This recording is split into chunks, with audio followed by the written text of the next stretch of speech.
Air force का तैयारा ज़मीन से टकरा गया। तैयारे में सवार 2 अफसर मौके पर जाँ बहक हो गए। हादसे की तहकीकात के लिए कमीशन बना दिया गया। मराकश के शहर बैनुस सुलेमानी में हवाई हादसा पेश आया।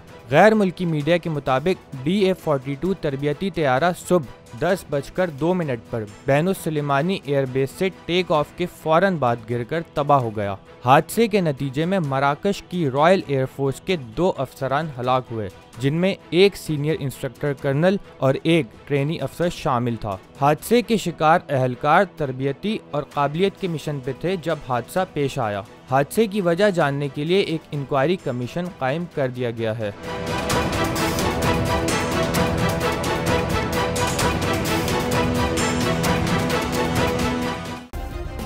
सब्सक्राइब करें और बेल दबाएं ताकि कोई खबर रह न जाए।